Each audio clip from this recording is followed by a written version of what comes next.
జై శ్రీరామ్, అందరికీ నమస్కారం. వెల్కమ్ టు న్యూస్ అఖండ. నేను మీ కస్తూరి శ్రీధర్.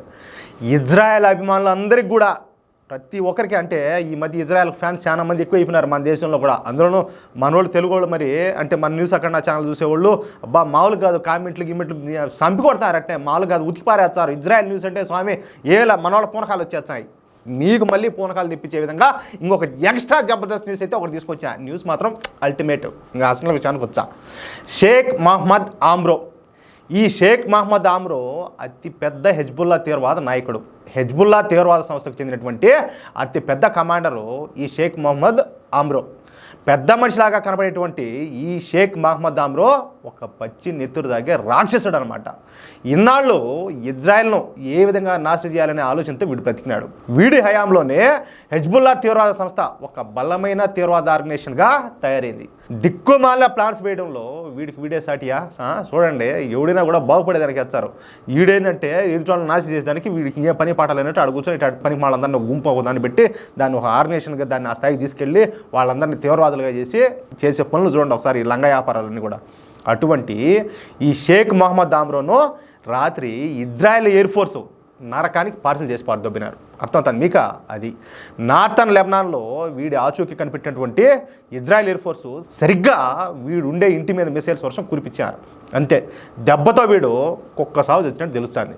వీడితో పాటు వీడి బాడీ గార్డులు అయినటువంటి మరొక 10 మంది తీవ్రవాదులు కూడా మరణించినట్టు మనకు స్పష్టంగా తెలుస్తూ ఉందన్నమాట. కనీసం కనిపెట్టడానికి కూడా అర్థమవుతుందా? అంటే చికెన్ బన్ గయా భయ్, చికెన్ బన్ గయా, పీస్ హోగయా, కనిపెట్టడానికి కూడా వీలు లేకుండా శరీరం అంతా కూడా ముక్కలైపోయిందంట. ఇక వీడి పీడ విరగడవడంతో ఇజ్రాయెల్లో సంబరాలు మిన్నంటున్నాయి. ముఖ్యంగా ఏంటంటే ఇజ్రాయెల్ బలగాలు సంబరాలు చేసుకుంటున్నారంట. ఇక వీడి మరణంతో హెజ్బుల్లా తీవ్రవాద సంస్థ ఒక దిక్సూచి లేని నావలాగా తయారైపోయింది. ఇక అస్సలు తీవ్రవాద నాయకుడైనటువంటి ఈ షేక్ మహమ్మద్ ఆమ్రో మరణించడంతో ఇక ఇజ్రాయెల్ బలగాలు అయితే లెబనాన్ మీద యుద్ధం ప్రకటించాయి. ఇన్నాళ్ళు హెజ్బుల్లా తీవ్రవాదుల మీద ఎయిర్ ఫోర్స్ దాడులు మరియు టెక్నాలజీ ఉపయోగించి యుద్ధం చేసినటువంటి ఇజ్రాయెల్ ఇప్పుడు లెబనాన్ మీద పూర్తి స్థాయి యుద్ధాన్ని ప్రకటించింది. ఇక హెజ్బుల్లా తీవ్రవాదులందరినీ కూడా లేపేయడమే లక్ష్యంగా ఇజ్రాయెల్ బలగాలు ఈ నిర్ణయం తీసుకున్నాయి.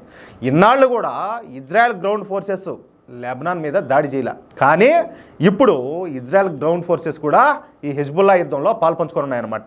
దాదాపుగా 200 యుద్ధ ట్యాంకులతో ఇజ్రాయెల్ సేనలు లెబనాన్ మీద విరుచుకొని పడుతున్నాయి. ఈ దాడిలో ఇజ్రాయెల్ తరపు నుంచి ఏకంగా 7,000 మంది గ్రౌండ్ ఫోర్సెస్ రంగంలో ఎదిగినట్టు తెలుస్తుంది. ఇక్కడ మరొక విషయం ఏంటంటే దెబ్బకు 2 పెట్టలన్నట్టు ఇంకొకటి జరిగింది. ఇన్నాళ్ళు కూడా ఈ హెజ్బుల్లా తీవ్రవాదులకు మిసైల్స్ తయారు చేయడంలో ట్రైనింగ్ ఇస్తున్నటువంటి హెజ్బుల్లా తీవ్రవాది ఇబ్రహీం కుబైసీ విడిపోయారు. వీడు కూడా రాత్రి ఇజ్రాయెల్ దాడిలో కుక్క సాగు తెచ్చినాడు. ఈ ఇబ్రహీం కుబైసీ హెజ్బుల్లా తీవ్రవాద సంస్థకు మిసైల్ చీఫ్గా ఉన్నాడు. దీంతో ఇజ్రాయెల్ ఒకే దెబ్బకు 2 పెట్టలు రాలిపినట్టు జరిగిందనమాట. ఇక మిసైల్స్ ఎక్స్పర్ట్ అయినటువంటి ఈ ఇబ్రహీం కుబైసీ మరణించడంతో హెజ్బుల్లా తీవ్రవాద సంస్థ మరింత బలహీన పడిపోయింది.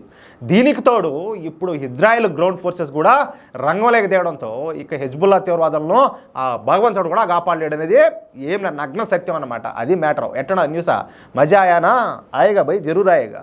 ఈ వీడియోపై ప్రతి ఒక్కరు కూడా మీ అమూల్యమైన అభిప్రాయాలను కామెంట్ రూపంలో తెలియజేయాలని చెప్పి కోరుకుంటూ, అలాగే ఈ వీడియో నచ్చితే దయచేసి ప్రతి ఒక్కరు కూడా లైక్ చేయండి, తప్పనిసరిగా 10 మందికి షేర్ చేయండి. ఇంతవరకు మన న్యూస్ అఖండ ఛానల్ సబ్స్క్రైబ్ చేసుకోకపోతే దయచేసి ప్రతి ఒక్కరు కూడా మన ఛానల్ సబ్స్క్రైబ్ చేసుకోండి. ప్లీజ్ సపోర్ట్ చేయండి. జై శ్రీరామ్.